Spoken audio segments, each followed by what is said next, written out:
السلام عليكم ورحمة الله. ازيكم يا حبايبي، عاملين ايه؟ طبعا بقالي فترة كبيرة ما صورتش. النهارده ان شاء الله هنصور حلقة جميلة وخفيفة وسهلة جدا. هي ايه؟ هي الرز طبعا ناس كتير يقول لك بيعجن مننا، لا ما اعرفش ايه، لا مش الرز ما بيطلعش مظبوط. الرز النهارده جايبه لكم بطريقة سهلة جدا، طبعا لحبايبنا اللي في الغربة، اولادنا ربنا يبارك فيهم يا رب ويدوا لهم الصحة، والبنات اللي في المغتربات برضو اللي هم في الجامعات بيبقوا طبعا ايه يطبخوا. طيب ايه اسهل طريقة للرز؟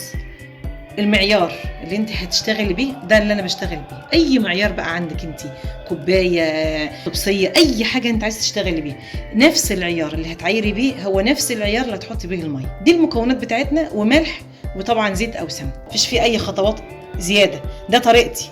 طيب زي ما قلنا المعيار اللي هتعيري بيه، عيرت واحده هتبقى قصادها واحده ميه، عيرت اتنين هيبقى قصادها اتنين ميه. ماشي، هنعمل ايه؟ طبعا هناخد الرز هنغسله لحد ما لون الميه يبقى ابيض شفاف. ماشي،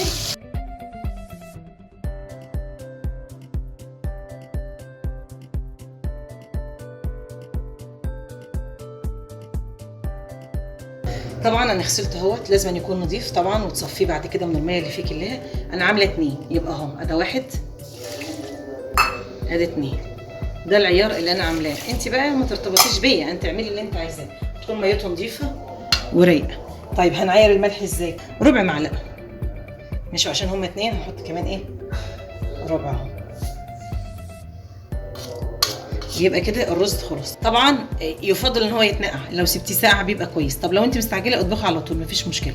طيب هنعرف ازاي؟ لما الميه بتاعته وانتوا تطبخيه نشفت، بتقوم رايحه مهديه النار عليه 10 دقائق. الرز ما بياخدش وقت، 10 دقائق بنسميها ايه، بيتردد.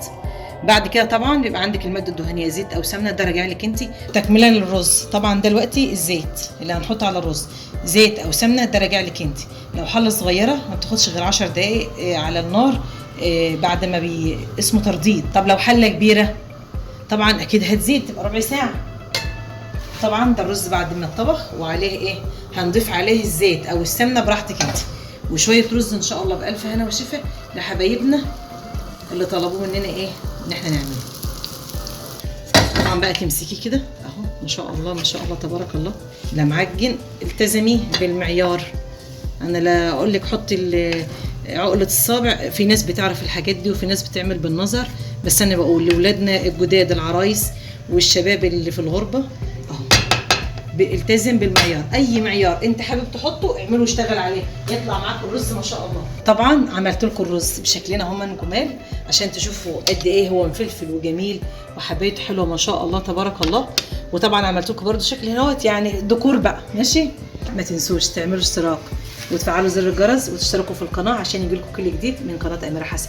يا رب دايما اشوفكم على خير، وسلام عليكم.